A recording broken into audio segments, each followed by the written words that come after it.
So I am going to go through a few of the different projects that I have done and tell you how they worked for me and some tips on how to make them work better for you, and kind of go through my experience with clothing embroidery.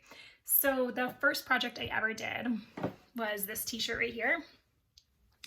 Working with t-shirting material is totally doable, but it can be a little bit more difficult than a firmer fabric. So if you're a little bit weary and a little bit nervous, I highly suggest starting with something without a stretch. Now I'm just going to show you quickly why the stretch is a little bit more difficult. When you put it in the hoop, as you're stitching, you want to keep the same consistency of tension.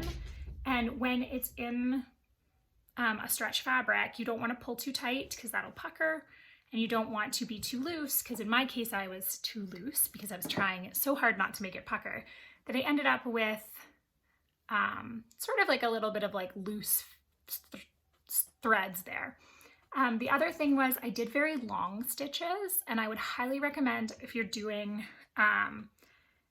this pattern out of your stitch pack, to on your leaf bone stitches, instead of where I did going halfway through like I do normally in most of my fishbone leaves, only go 3/4 of the way down the leaf and then stitch in from there, giving you sort of a shorter stitch, because the longer the stitch, the more potential you have for kind of like a looser stitch there. And then be sure to pull, you know, tight enough that you're not leaving any, you're filling that tension, but not too tight that you're pulling the whole thing and then it's puckering. So it is a fine balance, especially with a stretch fabric. And you want to make sure that the t-shirt is in the hoop and that it's not pulled in the hoop, but it's not too loose so that it's stretching on you. So definitely a fine balance. I suggest you practice and be gentle with yourself. This was my first. It is far from perfect, but I still wear it all the time and I love it. And it doesn't really matter that it's not perfect. The second project that I did much better. I did one of the other big floral ones from the stitch pack. I did the back pocket of these pants, and I'll tell you probably what my biggest mistake was. This is a very small pocket. I put my hoop on and it was great, and I was like, this is perfect. But unless I wanted to stitch my pocket closed, I found I had a very tight space for movement because I was inside of a pocket.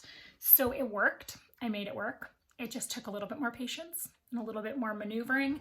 My hands were a little bit more tired, but it worked and it looks great and I love them. Two of the most recent projects I've been working on, this hat. So I love the way this is. I've got my hoop on. It's coming out great. I'm going to finish this one right after this. And that one is like, you know, I'm pulling tight enough because I'm not on a stretch fabric, so I can give myself a little bit of a firmer pull without worrying that it's going to pucker, like a cotton stretch material would. And I love that color, so it's working out well. You're going to use a hoop for basically every project that you do. So you're going to put a hoop onto the fabric, so whether it be a hat or a t-shirt. The only one that I have found that I'm not using a hoop is this shoe. The shoe is so firm. First off, I probably wouldn't be able to fit a hoop on it, but it's so firm that it's not necessary. It's like I'm stitching right through and it's easy. Something maybe like a really heavy canvas backpack. But anything where you're adding the hoop is just going to make it easier for you, even if the fabric is as hard as this one. This just had too tight of a proximity to use a hoop. So those are the projects that I'm working on, and hopefully that gives you a little bit of help. Big things that are going to help are, I used, for this cotton t-shirt, I used 6 strands. I like the look of 6 strands, but, and it gives me like a nice firm design. But if you are wanting something that's like a little bit more understated, use less strands.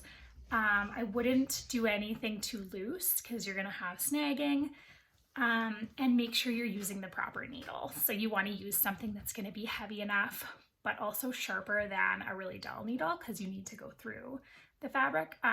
Or sorry, I said that backwards. You don't want to use a super sharp needle because you are going through. I mean, the only one that I've needed to use sharp with was this one, but when you're going through like a knit fabric like this, you want to be careful that you're not actually snagging the strands. So something that's a little duller is going to be way better for like a cotton t-shirt. Whereas for this one, I needed a sharper needle because it was quite heavy to go through. So just adjusting your needle based on the project. A jean jacket, I would probably say you want to go like a little bit of a sharper needle.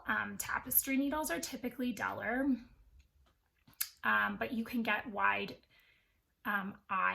sharper needles. You just need to do a little bit of research to find out what works best for you. I have a huge array of needles here, so I kind of just search through my thing and I often don't know which ones they are. For most of my embroidery, I use a size 24 tapestry needle, and that works great for me. It's a duller needle. It's got a wide eye and it's thick enough to do those larger, fluffier 6-strand, 12-strand projects. So hopefully that gave you a little bit of clarity on some of the projects you can do with your stitch pack. If you have any questions or you need any help with anything, you can always reach out and ask me, and I'm here to help. I think that's it. I can't wait to see what you design.